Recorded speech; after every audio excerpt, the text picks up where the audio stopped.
શ્રી કૃષ્ણાય નમઃ. શ્રી ગોપીજન વલ્લભાય નમઃ. જય શ્રી કૃષ્ણ વૈષ્ણવો, સ્વાગત છે તમારું કેટી કોમરેડ ચેનલમાં. આજના આ સત્સંગમાં આપણે અન્યાશ્રય કોને કહેવાય તેનો એક પ્રસંગ જોઈશું. ઉજ્જૈની નગરી પાસે એક નાનું સરખું ગામ છે. ત્યાં એક સાચોરા બ્રાહ્મણનું ઘર છે.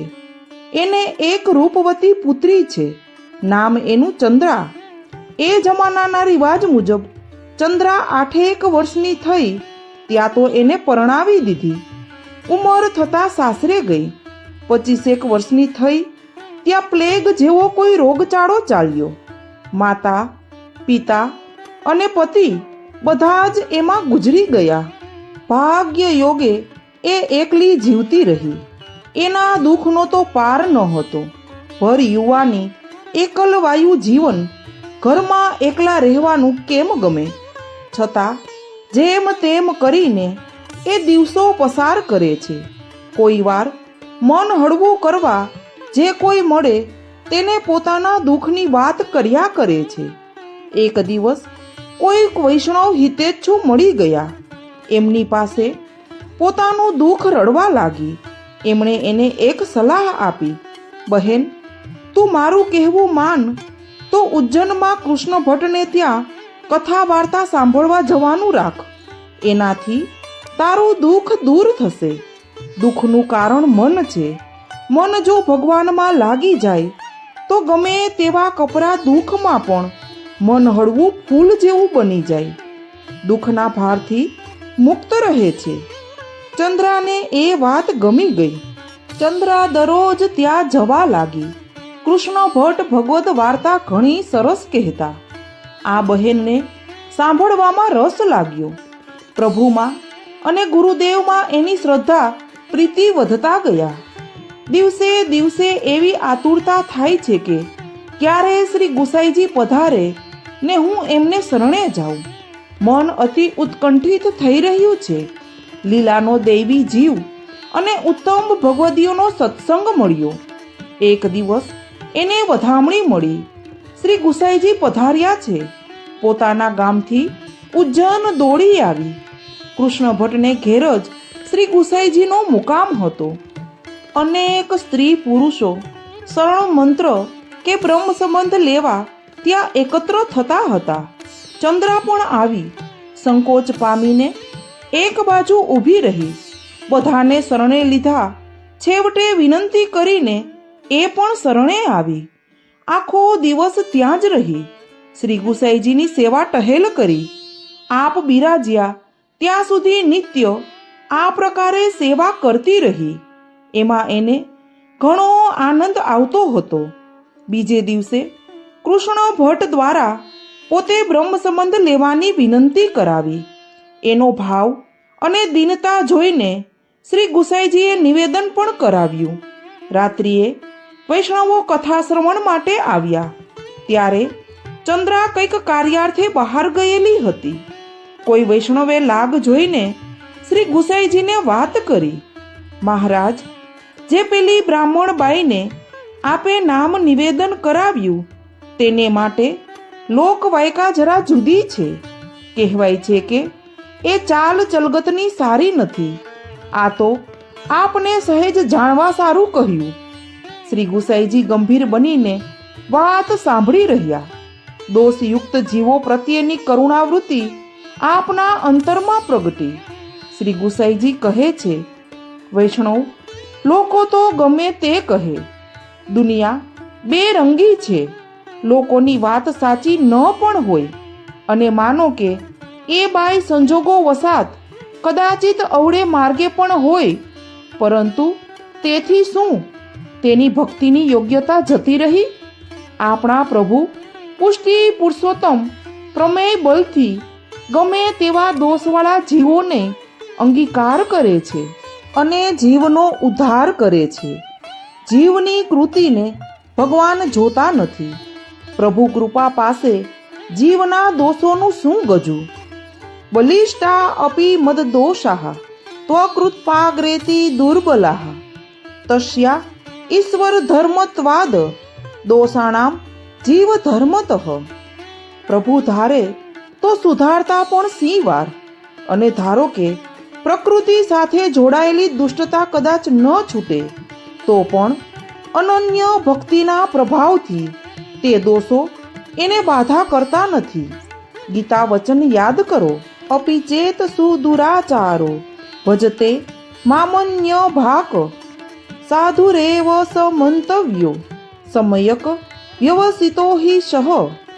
દુરાચારી જીવ પણ અનન્ય ભાવથી ભગવાનનું સેવા સ્મરણ કરે તો તેને સત્પુરુષ જ સમજવો. અને વૈષ્ણવ સાંભળો, ભગવાન શ્રી કૃષ્ણમાં અનન્ય બનવાને બદલે જો અન્ય દેવ દેવીઓનો આશ્રય કરે તો સમજવું કે સિદ્ધાંતની દ્રષ્ટિએ એ લોકો પરમ વ્યભિચારી જ છે. પુષ્ટિ ભક્તિમાં અન્યાશ્રય દોષ અક્ષમ્ય છે. વસ્તુતઃ તો એવા જીવો પુષ્ટિ ભક્તિથી બહિર્મુખ જ થઈ જાય છે. એમને કદાપી પુષ્ટિફળ પ્રાપ્ત ન થાય. લૌકિક ચારિત્ર દોષ તો એની પાસે કંઈ જ વિસાતમાં નથી. પોતાના દોષની સ્ફૂર્તિ થાય અને એ રીતે દૈન્ય આવે તો પ્રભુ એ જીવોનો વળી વહેલો અંગીકાર કરે છે. પુષ્ટિ ભક્તિનું તો આ સ્વરૂપ છે. જેના હૃદયમાં પ્રીતિરસ નથી તે જીવ ભક્તિ માર્ગની દ્રષ્ટિએ દુષ્ટ છે. પ્રીતિ શૂન્યો ભક્તિ દુષ્ટ. વૈષ્ણવોએ દોષ દ્રષ્ટિને કદી ન પોષવી જોઈએ. ગુણ દ્રષ્ટિ અને પ્રેમ દ્રષ્ટિ જ ઉત્તમ છે. શ્રી ગુસાઈજીના વચનામૃત શ્રવણ કરતા વૈષ્ણવો ઘણા આનંદિત થયા. સૌને લાગ્યું કે આવા કોઈને કોઈ દોષ આપણામાં એ છે. તે જોવાને બદલે આપણે પારકી પંચાત કરવા બેસી જઈએ છીએ. નિર્દોષ પ્રભુ કૃપા કરે ત્યારે જ દોષો દૂર થાય. જીવના પ્રયાસથી નિર્દોષતા કેમ કરીને સિદ્ધ થાય? શ્રી ગુસાઈજી કેટલાક દિવસ ત્યાં બિરાજ્યા. ચંદ્રાએ પરમ ભક્તિ ભાવથી શ્રી ગુસાઈજીની ટહેલ કરી. પોતાના માથે સેવા પધરાવી આપવા વિનંતી કરી. શ્રી ગુસાઈજીએ શ્રીજીનું પ્રસાદી વસ્ત્ર એને પધરાવી આપ્યું. કૃષ્ણ ભટ્ટે વળી કલાત્મક રીતે એ વસ્ત્રોમાંથી સુંદર ભગવદ સ્વરૂપ બનાવી આપ્યું. ચંદ્રા નિત્ય પ્રતિ એ સ્વરૂપની ભાવપૂર્વક સેવા કરે છે. એને પ્રભુ સાક્ષાત દર્શન આપે છે. હસે છે, બોલે, ખેલે અને જેની ઈચ્છા થાય તે વસ્તુ તેની પાસે માંગે છે. આટલી બધી કૃપા એના પર થઈ છે. વસ્તુ ઘરમાં ન હોય તો અનવસરમાં એ ઉજન જઈને લઈ આવે છે. પોતાના ઠાકોરજીના સાનુભાવ ઉપરાંત કૃષ્ણ ભટ્ટના ઠાકોરજી પણ કોઈવાર એની પાસે કંઈ માંગે છે. ચંદ્રા તે લઈને આપવા જાય ત્યારે કૃષ્ણ ભટ્ટને ખબર પડતી. તે વખતે પ્રભુ બહુ પ્રસન્નતાથી એમને દર્શન આપતા. આમ દિવસો આનંદમાં પસાર થઈ રહ્યા છે. ભગવદીય નહાલચંદ ભાઈ પણ કૃષ્ણ ભટ્ટને ત્યાં કથા વાર્તામાં આવતા. કોઈ વાર એમના મનમાં ચંદ્રા વિશે કંઈક જુદું જ આવી જતું. એ કહેતા, ભાઈ કૃષ્ણ ભટ્ટ, આ બાઈ પર તો કૃપા ઘણી થઈ છે, પણ મને એમ લાગે છે કે તે સદૈવ ટકશે નહીં. એનો ભાવ તો ઘણો છે, પણ સ્વભાવ અતિ ચંચળ છે, એટલે સિદ્ધાંતની દ્રઢતા મનમાં નથી લાગતી. ભલે ને એ ભગવદ વાર્તા સાંભળ્યા કરે. અને એ વાત પણ એક દિવસ સાચી પડી. સેવા કરતા વર્ષો વીત્યા છે. હવે એક નાનકડો પ્રસંગ બની જાય છે.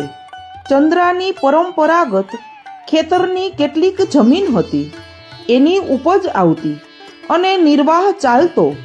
એકવાર સરકાર તરફથી કોઈ અમલદાર નકશા લઈને જમીન માપણી પાકી કરવા એ ગામમાં આવ્યો. ચંદ્રાની સામેના જ ઘરમાં એનો મુકામ હતો. તે દિવસે ચંદ્રા ઓટલે બેસીને ચોખા વીણતી હતી. પેલો માણસ સામેની બારીમાંથી જોઈ રહ્યો હતો. એણે જોયું કે બાઈ બહુ ચોકસાઈથી ચોખા વીણે છે. ઝીણામાં ઝીણું કસ્તર કાઢે છે. એકલી વિધવા બાઈ દેખાય છે. કોના માટે આવું કરતી હશે એને જરા જાણવાની જિજ્ઞાસા થઈ. પેલા અમલદારને વાત કરવાની ઈચ્છા થઈ એટલે પૂછ્યું, અરે બહેન, તમે આટલી બધી કાળજી કોના માટે રાખો છો? દેખાવ છો તો એકલા. ચંદ્રા કહે છે, ભાઈ, હું એકલી નથી, ઘરમાં મારા ઠાકોરજી છે, એમને માટે આ બધું કરું છું, પછી કાળજી કેમ ન રાખું? અને ભાઈ, તમે કોણ છો? પેલાએ કહ્યું, બહેન, હું તો માતાનો ભગત છું, પણ તમારા ઠાકોરજીના દર્શન કરાવો તો એ પણ કરું. હું આવ્યો છું જમીન માપણી કરવા. તમારે કઈ ખેતર પાદર છે? ચંદ્રા કહે છે, હા, મારું ખેતર છે, ભાગે વાવવા આપ્યું છે. વળી ખેતર કયું છે અને ક્યાં છે તેની નિશાની પણ આપી અને પછી કહ્યું, તમારે મારા ઠાકોરજીના દર્શન કરવા હોય તો સાંજે ઘરે આવજો, અવશ્ય દર્શન કરાવીશ. સાંજે એણે દર્શન કરાવ્યા. પેલા અમલદારને એના પ્રત્યે જરા સદભાવ પ્રગટ્યો. બીજે દિવસે એનું ખેતર માપતા બને તેટલી છૂટછાટ મૂકી. પછી ઘેર આવીને ચંદ્રાને વાત કરી, બહેન, તું ભગવાનની ભક્ત છે એટલે જમીન માપવામાં તને સારો એવો લાભ કરી આપ્યો છે, પણ વાત ખાનગી રાખજે. ત્યારે ચંદ્રાથી કહેવાઈ ગયું, ભાઈ, તમારો મોટો ઉપકાર. હું તો માનીશ કે તમે જ મને જીવાડી, કેમ કે જમીન ઉપર જ મારું જીવન છે.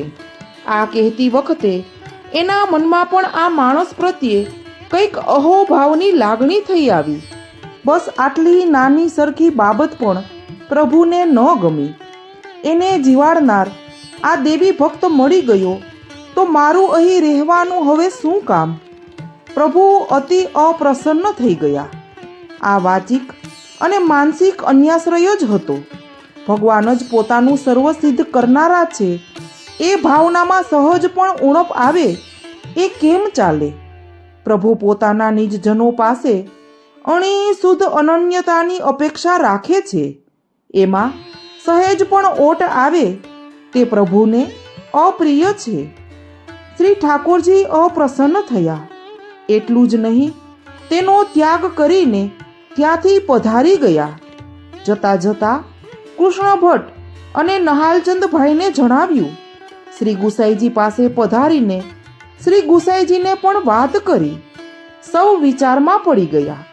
બીજે દિવસે સવારે સેવાનો સમય થતાં ચંદ્રા મંદિરમાં જઈને જુએ છે તો વસ્તુભાવ બધી એમ જ છે, પણ પ્રભુ બિરાજતા નથી. ઘણી શોધ કરી પણ ન મળ્યા. એના દુઃખ કલેશનો પાર ન રહ્યો. રોતી વિલપતી એ કૃષ્ણ ભટ્ટ પાસે ગઈ. નહાલચંદભાઈ પણ ત્યાં જ હતા. જે કંઈ બન્યું હતું તે બધું એમને કહ્યું. પ્રભુ અંતર્ધાન થઈ ગયાની વાત કરતા આંખમાંથી અશ્રુધારા વહેવા લાગી. કૃષ્ણ ભટ્ટે કહ્યું, ચંદ્રા, અમને લાગતું જ હતું કે આવું કંઈક થશે, પણ શું થાય? સંભવ છે કે હવે આ જન્મમાં તો પ્રભુ તારી પાસે સેવા નહીં જ કરાવે. અન્યાશ્રય મહાગંભીર દોષ છે. શ્રી ગુસાઈજીનું વચન છે, અન્ય સંબંધ ગંધોપી કંધરામેવ બાધતે. અન્યનો આશ્રય તો શું, અન્ય દેવ કે અન્ય માર્ગનો રજ માત્ર સંબંધ પણ ગરદન કપાવે એટલો દુઃખદ હોય છે. કહેવાય છે કે પ્રેમ ભક્તિ માર્ગ ખાંડાની ધાર જેવો છે. વૈષ્ણવે બહુ સાવધાન રહેવું જોઈએ. બહેન, એ અન્ય માર્ગીને તે તારા ઠાકોરજીના દર્શન કરાવ્યા. પહેલી ભૂલ તો એ જ થઈ. આપણા ઘરમાં બિરાજતા પ્રભુ આપણા જ ભાવના છે. સેવા ગુપ્ત હોવી જોઈએ. કોઈને પણ દર્શન કરાવવાની વૃત્તિ યોગ્ય નથી તો અન્ય માર્ગીને તો દર્શન કરાવાય જ કેમ? પ્રભુને આ વાત ન ગમી. બીજી ભૂલ એ કે અન્ય માર્ગીનો ઉપકાર આપણા પર ન ચઢાવાય. એ પ્રભુને પ્રિય નથી અને બોલવામાં તો તે હદ કરી દીધી. આપણું લૌકિક અલૌકિક સર્વ સિદ્ધ કરતા તો પ્રભુ જ છે, બીજું કોઈ પણ નહીં. છતાં તે એને કહ્યું કે તે મને જીવાડી. આમ પ્રભુ સિવાય બીજાનો આશ્રય મનમાં ન કરવો. અરે, પોતાની જાતનો આશ્રય પણ બાધક છે. અશક્ય વા સુશક્ય વા સર્વથા શરણમ હરિ. અઘરા કે સહેલા કોઈ પણ કાર્યની સિદ્ધિમાં હરિનું જ શરણ કરવું. શ્રી વલ્લભના માર્ગનો આ સિદ્ધાંત છે. ચંદ્રા વિલે મોઢે ઘેર ગઈ. દોષનો પશ્ચાતાપ કરતા શેષ જીવન વિરહ કલેશમાં વિતાવ્યું. જો કે જન્માંતરમાં એ પ્રભુ અંગીકાર તો કરશે જ. પોતાના જનોને પ્રભુ કદી છોડતા નથી. શિક્ષા કરીને સુધારી લે છે. ભગવાનની લીલા ખરેખર અટપટી છે. સિદ્ધાંત નવનીતના સિદ્ધાંત જોઈએ. શ્રી ગોકુલેશે સૂક્ષ્મ અન્યાશ્રયો પણ કેવા મહાન બાધક છે તે સમજાવવા આવા પ્રસંગો પ્રગટ કર્યા છે. દામોદર દાસ સંભરવાળાની સ્ત્રીને પણ સૂક્ષ્મ અન્યાશ્રય જ થયો, છતાં કેટલો દુઃખદ બન્યો હતો. આધુનિક વૈષ્ણવોને સ્વમાર્ગના સિદ્ધાંતોનું અજ્ઞાન અને અન્ય માર્ગીય વક્તાઓની વાણીનું શ્રવણ મોટા મોટા અન્યાશ્રયો તરફ દોરી રહ્યું છે. આ ઘણી શોચનીય સ્થિતિ છે. પુષ્ટિ ફળની પ્રાપ્તિ કે પૂર્ણ પુરુષોત્તમની પ્રસન્નતા આ જીવો કઈ રીતે પ્રાપ્ત કરી શકવાના છે? આ માર્ગમાં અતિ મહત્વનું તત્વ અનન્યતા અને દ્રઢ આશ્રય છે. વૈષ્ણવો, આજના આ સત્સંગને અહીં શ્રી મહાપ્રભુજીના ચરણોમાં સમર્પિત કરીએ છીએ. જો વિડીયો ગમ્યો હોય તો વિડીયોને લાઈક, શેર અને સબસ્ક્રાઈબ કરજો. બાજુમાં આપેલા બેલ આઇકન પર ક્લિક કરજો, જેથી કરીને તમને આવા પુષ્ટિ ભક્તોના વિડીયોની નોટિફિકેશન મળતી રહે. સર્વે વૈષ્ણવોને જય શ્રી કૃષ્ણ.